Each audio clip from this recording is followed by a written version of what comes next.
Hey everyone, welcome back to Land Investing Online, where we teach students how to profitably buy and sell vacant land. This is the simplest, least competitive, and most profitable sector of real estate. For more information, visit landinvestingonline.com. Click the Start Here page. We have a free Discord with tons of successful investors. Come learn from the best. As always, guys, please subscribe to our YouTube channel, subscribe, whatever you guys are on, Spotify, Apple Podcasts. Please, it drives us forward. It keeps us moving forward and it keeps us consistent with this content. If you're getting any value, please like and subscribe. I'm Daniel Apke, joined again by my brother and business partner, Ron Apke. Welcome, Ron. Hey, Dan, good to be here. Before we start, let's go over one of our questions. Our topic today is who are end buyers for land. But before we get into that, one of the questions we had from a member this week was, what kind of land are you typically buying? Is it agriculture, residential, commercial? Like what kind of land are you buying? Ron, you want to answer that? Yeah, that's a really good question. To answer that in short, like we buy everything, and we have bought everything as far as all the things you just mentioned, Dan.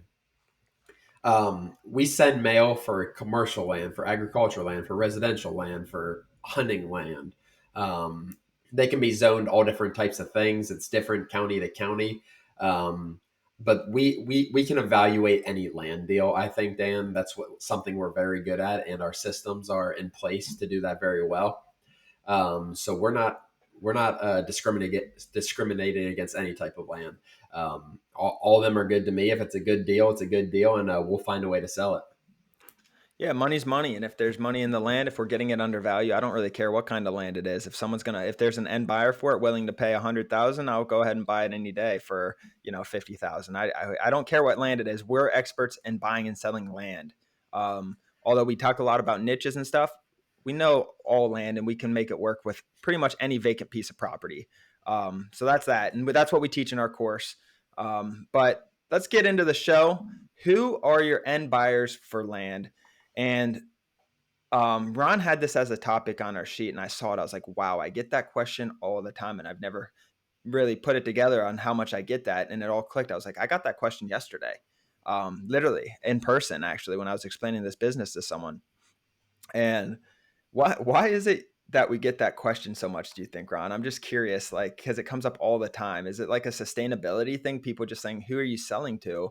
Like, because people think land and they're like, who would want that land?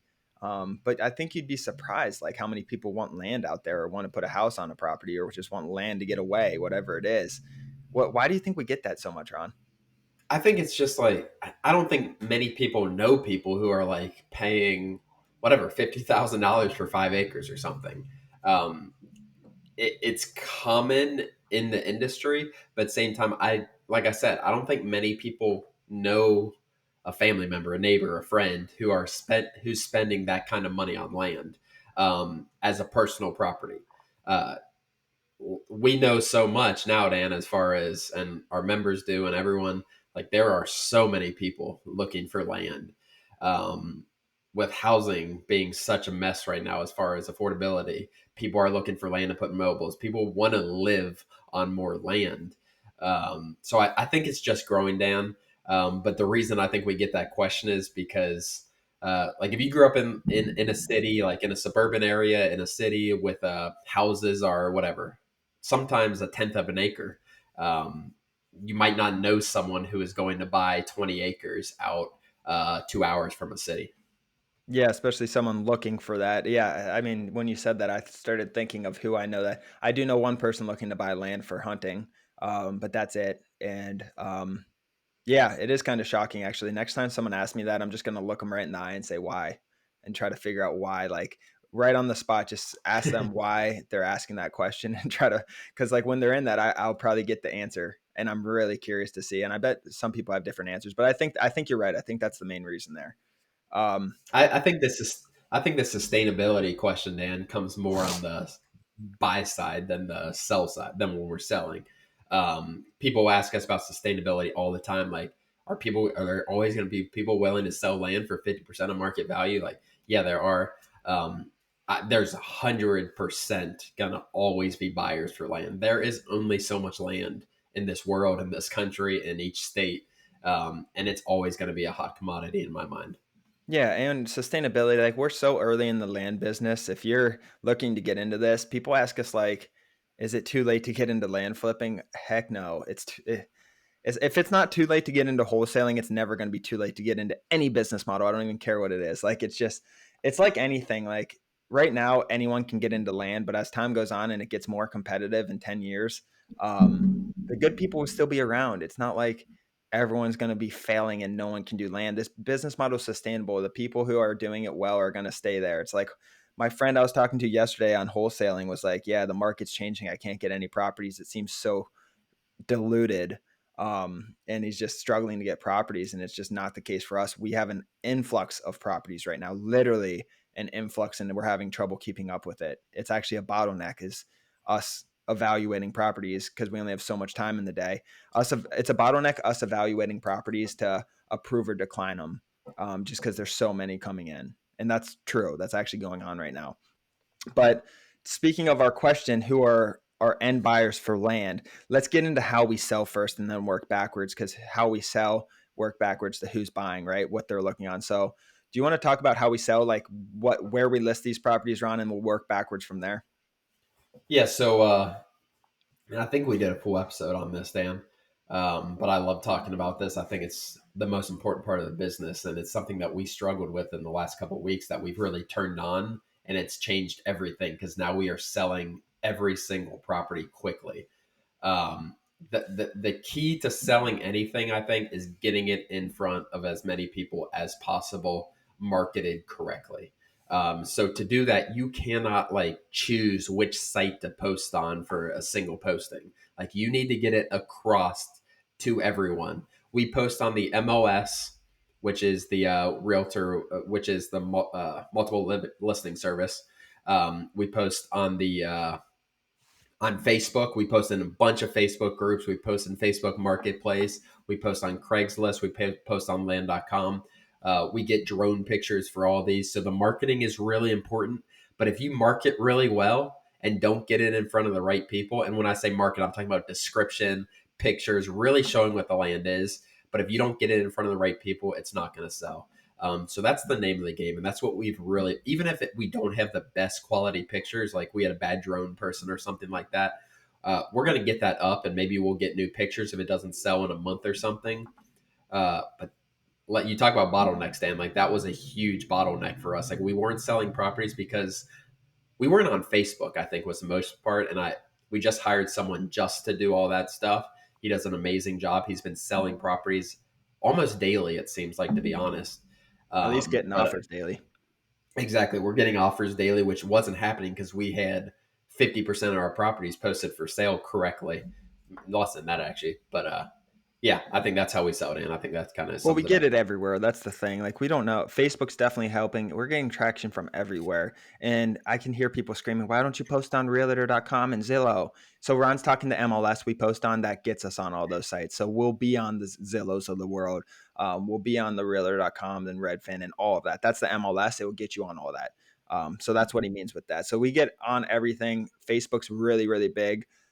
Everyone, I mean, higher properties, if you have a $500,000 property, might not work on Facebook, but you have a $50,000 piece of land and post it in Nashville real estate groups and Nashville buy sell groups and all that. The attraction on these properties is insane. You'll get like 2,000 views in a couple of days and a bunch of saves and people forwarding it, and you see it blown up. It's awesome. And Ron said it was a bottleneck, and it was. I woke up one day and I was looking at all our deals because my notary didn't come for like a week and a half. And I'm like, why isn't my notary coming? That means we're not closing a property on the sell side. We're buying a ton, but on the sell side, we're not closing any. And I was like looking into it, and I was like, wow, we have such an influx of properties we are buying right now and for sale. And we have one property or two properties that are actually on the sell side, like about to close. And it was just we are so over skewed on the buy side and for sale. And I looked at them, and we just got with our employees and we met with them, and we were like, we need to sell these properties. We got to list them everywhere. I put an Excel sheet, really spent time with them to list it, made sure, followed up on it. And these properties started flying. And it was just kind of crazy because it's like, wow, we had all these properties listed, just not listed everywhere. Once we got them all listed, some were listed on land.com and Facebook, some were listed on the MLS only. it was just all over the place. We're like, we need everything on the MLS, everything on land.com, everything on Facebook. Um, and we just started focusing on it, and it is amazing what that did. I honestly did not expect these results. I'm happy it's here because now I feel a lot better buying. Because at first I was like, do I need to put a pause on all the buying? But that wasn't the case. But so since we put it there, then let's work backwards. So who's on those sites looking then? So land.com, Facebook, MLS. Um, who's the end user from those sites then, Ron, typically? So I think Facebook, you'll get the most tire kickers. And when I say tire kickers, it's people who don't have the money to buy land or they're just kind of seeing the market. I don't know. Excuse me. So Facebook, you'll get a lot of time. Facebook, you'll get individual people. Like you're not going to have realtors reach out to you on Facebook and say, "I have a client who's interested in this land." You're going to have individual people, which is great because you don't have to pay a realtor commission. We love selling to individual people. Realtors, I don't mean to offend anyone if you guys are realtors out there, they tend to get in the way, to be honest. Like we like simple transactions on the buy and the sell side. We obviously sell with realtors quite a bit when they come in and they're represented by a buyer or they're representing a buyer. But yeah, so that's what Facebook is. It's normally one on one people. Land.com is mostly that. If we're posted on the MLS, the land.com leads are going to be mostly individual people who are looking for land. So they kind of know the land websites. Land.com is extremely effective for us. Like we don't get, we might get, we have 25 properties or something posted for sale. We might get 3 to 7 leads from land.com per day. And that is total for all 25 of our properties, maybe 10 leads. Um, but these are legitimate buyers who have the money, who understand land, who are actually interested. You get these people on the phone and they don't need to do a ton of due diligence. Like, yeah, they're going to want to go to the property. Those are the most legitimate buyers, I think, in my mind. They obviously know the land.com website. It's not just some Facebook group that they saw.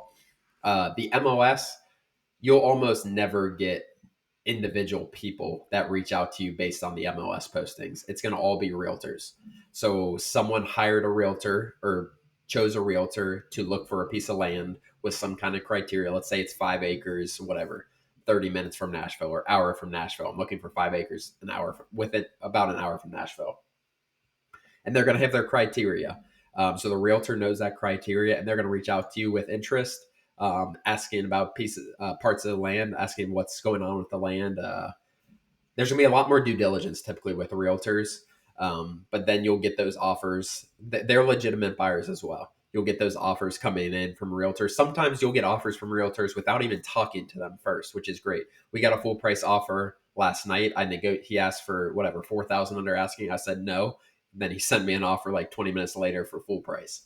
Um, and that was a realtor representing. I'm sure they saw it on the MLS. I'm not 100% certain, but yeah, those are the main things, Dan. Like MLS, you're going to get realtors. The other Facebook, you're going to get some tire kickers, but you will sell land on Facebook. And then land.com, you're going to get very legitimate actual buyers, mostly not represented by realtors. And then at the same time, these non-represented people a lot of times will go back and try to find a realtor to protect them to make sure. So they'll be individuals at first, and then sometimes like we had this happen last week, and we have it happen all the time. But they'll come like a couple of days later and be like, "Hey, I'm with Bob. Bob wanted me to talk to you guys about it and get an offer together for it." So you'll get that too. But on Zillow, it's so weird because I on Zillow, when you call, like if you see contact this property or contact the owner or whatever, it calls Zillow and they answer and connect you to agent. Actually, Zillow's very, very agent focused. They want you with an agent. They do not want to remove the middleman for whatever reason. I'm just curious to think like, because we have so many saves and like how many people are clicking contact, calling that number that comes up on our property listed, and then it going to Zillow, because I tested it out a couple of times, and it's not all of our properties, but it will take you to Zillow and they'll connect you with an agent in the area. So I'm curious to see how much that happens too. And there's not really a way to track it. Only Zillow knows that information. Um, some other ways to sell though. So those are all pretty much residential slash individuals looking for a home or hunting land. Um, but some other ways to sell is connecting with local builders. That's a really good way as you scale. I wouldn't do this at first. if you're not having trouble selling properties, it's not really a point to. But if you have local builders in the areas looking for land and looking to develop some, getting those relationships as well. But so primarily we're selling to individuals who are looking for land, but you can sell to businesses too. We've sold to businesses and we've sold to builders looking to develop as well. And I think that's what a lot of times people are asking, like, who are you selling to? Are you selling to investors? Are you selling to investors just wanting to hold land? They're like, Bill Gates owns 500,000 acres. Are you selling to people like that who are just looking to hold? Or are you selling to individuals or people looking to develop the land? It's really a mix of all over. I'd say primarily we're selling to individuals at this point in our career. But who knows? That might change. Maybe we go into more cities, more dense populations, and we just send every property we buy to 3 builders. But when we're selling to builders or investors, we're not wholesaling this, guys. I want to bring that up too, because we are buying the properties ourselves. We are not assigning this to anything. And we talk about this. I'm sure you guys know if you listen to us. We are buying this property in cash, either our money or a funding partner's money, who we have all the connections if you need money for your deals in our course. So you don't need to buy them with your own money, but we have all that. So we're actually buying the properties. We're not just buying it. A lot of people, when they ask me this question, they're like, are you wholesaling them? They kind of immediately think that. No, we're not. We're actually buying these properties. It gives us the flexibility to put on the MLS. You can't put properties you don't own on the MLS or on, you probably can on land.com and Facebook. Definitely Facebook you can. Illegally, a lot of places that's going to be technically illegal. But yeah, it just gives us so much more flexibility. But that's all I really have for this episode, Ron. What else do you have to add? No, that's I think is really good. And I think that kind of might be the backbone of this question is like, do people actually want land? Um, like Daniel said, once we started marketing our properties correctly, we've sold a property a day pretty much for the last 2 weeks. So there's tons of buyers out there. There's people who want to get away from cities. There's people who have mobile homes and don't have anywhere to put them. Um, Mobile homes are really growing. Affordable houses are housing is really growing in this country. As and it's a need. Like it's not something that it needs to happen. There has to be more affordable housing, and it's a way to do it is by buying a piece of land for $20,000, $30,000, and putting a, I don't know, $80,000 mobile home on it, and you have a place to live for 110 grand. So yeah, there's tons of buyers out there, all different types of land. We haven't come across a good property that we can't sell.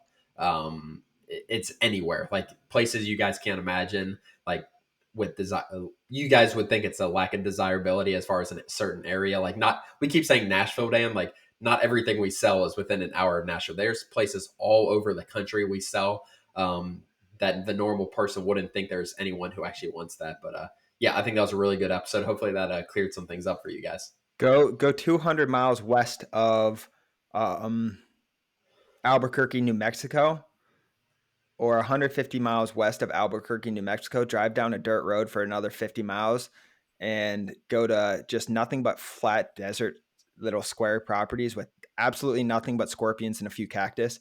And you can buy and sell properties there. It works everywhere. It's so weird how many people are looking for land. Even in areas like that, you'll be able to sell them if you market and buy it correctly. There's not one place where you're not going to be able to sell land, I don't think, at the right price. It all comes down to just being at the market value or a bit below, and people are looking. And that market value might be $200 an acre out in New Mexico, or it might be $200,000 an acre in Nashville, Tennessee. Like you never know.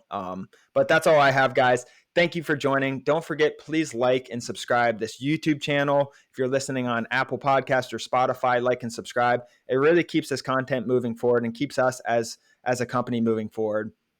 As always, guys, join our Discord on landinvestingonline.com. Ron and I are involved. There's a ton of investors, successful investors in there, and also new people starting out. Great place to network. We'll see you guys on the other side. Thanks for joining. Thanks, guys.